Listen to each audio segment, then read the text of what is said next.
Greetings to you everyone, it's me again, and before I start I would like to invite you to my free Telegram channel where I share everything that comes to my hand basically. Sometimes I'm funny. So, our topic for today is how to identify a sub. I'm doing it with the direct sunlight and it's a bit too bright. My eyes are too sensitive, but okay, let's see. So, I think this video is mostly for women, but also men would be able to add something probably in the comments. Yeah, because we all need to know how to identify a submissive man. So let's imagine that as a woman you go on a date and you want to understand whether this man is potentially going to submit to you or not. And you might ask a valid question, why don't you just ask him? Yeah, why don't you? Why are you watching this video? Exactly. This question has become quite popular. Whenever I do Q&A, there is always someone who asks it. Also, I receive direct messages from women, and I find it quite interesting. I believe that it's not that women cannot ask directly. There is a construction outside. I hope that you can't hear the noise, but if you do, please, I apologize. So it's not because women can't ask this question directly. I think it's mostly because men are too secretive about it. Well, what do you think is the percentage of men who would openly admit that they are submissive and bad?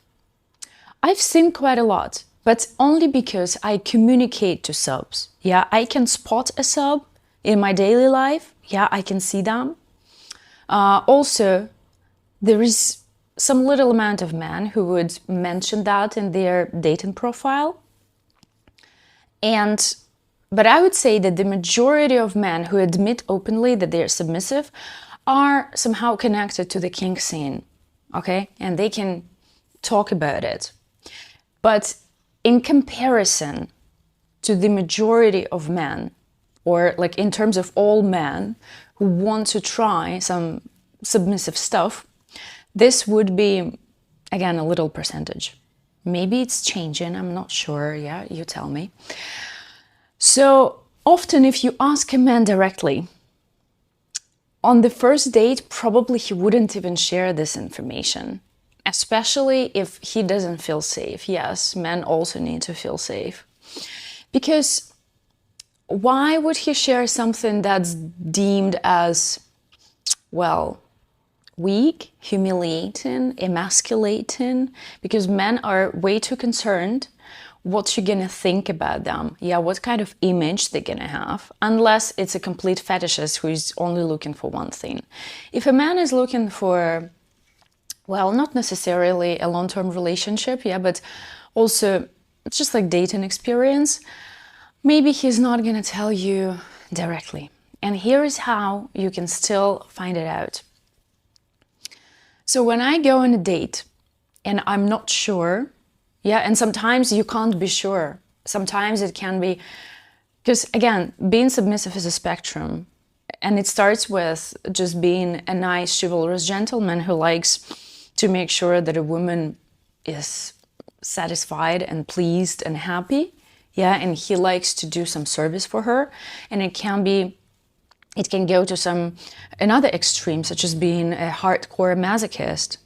And it's not necessarily submission, in my view, yeah, but that would fall into the submissive spectrum.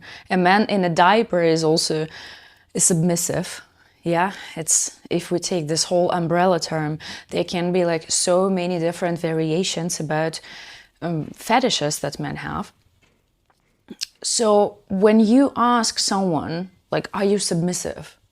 I just don't think that it's the right question to ask, because it's a big spectrum, again, and you might mean different things. Of course, direct communication is preferable. And if I wanted to ask directly, I would ask some specific things, something I'm interested in. Yeah, I would ask him, like, are you into feet? And usually this is something that I can see. Because a man who is into feet, he would probably have a look at your feet. He would pay attention. He would try to check them out. But there are always exceptions. Imagine a man who is ashamed of it, and he would probably be too scared that you would notice, and maybe he wouldn't even have a look. So what I do when I come on a date, I tell them about what I do. I'm very open about my profession, about my career path. It's usually just a normal direction of the conversation because they tell you what they do for work, and usually it happens even before the date. I prefer to have a video call before I go on the first date. And, well, when I start telling a man about my work, they usually have a valid question. Are you also into this in your personal life, or is it just for work? That's what most men ask. And since my work is based on my views, on my philosophy, I don't pretend. I just share my genuine thoughts about male submission, about male devotion, about women's leadership, and stuff like that. Often men just resonate with this, and they feel more comfortable to share about what they are. So I think that the best way to make a man talk about it is to start talking about it yourself. But this way also has some disadvantages, because as soon as you say, oh, I'm a dom, you might trigger something in this man. Like, imagine that he's always been wanting to try something in bed, or not necessarily in bed, because dom-sub dynamics can be outside the bedroom or outside the bed. And then finally he sees you as someone who's going to open this Pandora's box, who's going to satisfy every fetish of his. And also, it's unfortunate, but this is how most men's mind works. As soon as you share some details that your work is somewhat connected to sex, to sexuality, to fetishes, they would immediately see you as a hoe. Let's just be clear. I know that's unfair. I just see it among my other friends, who do this kind of work. Like, I know girls who do OnlyFans. Is just an example.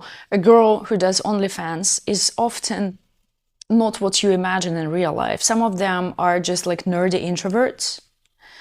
And when she tells a man about what she does, he just sees her as cheap or free sex. Like, that's it. He doesn't see her as a wife material. He doesn't see her as, well, someone who will be potentially loyal. And the same with subs to doms. As soon as you say that you are a professional dom, for example, they would just see you in a sexual way only. His lucky ticket to try all his fantasies. So here it's up to you how you're gonna present the information about yourself. But again, still talking about yourself is essential. This is how you let the other person know that I'm a safe space. You can talk to me about whatever is going on in your mind. You know what actually bothers me? I like when everything is symmetrical. I want this microphone to be at the center, but I can't because there is a zipper. I will try not to look at that because it's really annoying. Another tip that I can share, something that I use, is that I start kind of conditioning a man right from the beginning. And, well, you might call it testing. Man, please cover your ears. Don't listen. Right from the start, I say that I want something, and I just look at the reaction. Well, first of all, I pay attention at every little thing. Like, does he open the door? Does he pull the chair? Does he, follow the sidewalk rule? All these things. And to me, a man who is a gentleman, it just gets a huge bonus. It does not necessarily mean that it's a good person. Maybe he just wants to woo you and he knows that women like it. However, if he doesn't do that and he's not willing to learn, to do that, I probably wouldn't be interested. And a man who is a chivalrous gentleman is, that's more important for me than being submissive in bed, unless he's a like complete sadist dom and likes to tell women what to do. So yeah, usually during the first date, I check his like service orientation. Can I say it like this? Yeah, like being service oriented. I might say that I want some water after we already ordered our stuff, yeah, or that I want something additional. And I just look at the reaction. Because if his reaction is not to get it for me, then probably he's not service oriented. Okay. But again, a man who is service oriented is not necessarily submissive in this like kink way. Yeah, because maybe he does not have any submissive kinks. But I believe that for most women who are watching this video and who follow me, a man who is proactive and service oriented, yeah, and in his masculine and submits from the masculine, I somehow believe that this is why you're here. I always tell women, yeah, who want to explore their dominance, to seek for a man who has this devotion, okay? This connection should be based on goddess worship, not on men's kinks. It's nice, yeah, if you meet someone who is on the submissive spectrum, but again, this man can completely exhaust you. He can be into things you are not into, because men tend to be into more paraphilic stuff than women, and women are just looking for a man who would treat them as a queen, who would worship them. But what I actually recommend is definitely do not act like a bitch. There is a category of submissive men who would love that, but you don't want to push the wrong buttons. Yeah, because sometimes women who are inexperienced in their dominance, who don't know how to act yet, they just believe that being dominant means being bitchy. Okay, if you act like this on the first date, it's not cool. You have to act classy, like a queen, okay? And you always say thank you, even if you're looking for a submissive partner specifically. I mean, I'm just saying some basic things, but it has to be said, because I see that lots of women just confuse dominance and aggressiveness and bitchiness, and it's not that, okay? So when you are having a lunch or a dinner date with a man, yeah, and you say, oh, like, I would like to have a glass of water, and if he rushes to bring you the glass, it's okay to say thank you, you know? Nothing is going to happen to you and to your dominance. And if he is submissive, he's not gonna see you as less dominant because you said thank you for a glass of water. Just don't forget, it's not some sort of dungeon here. You are in a public place with, well, almost a stranger. And right now, let me share a couple of stories, yeah, from my own dating life, how I had dates with men who were submissive. So sometimes they would directly say it in their profile, looking for a dominant woman. And when I met them, I realized that even typing that in their bio was an act of bravery. They were so sensitive about it, you know?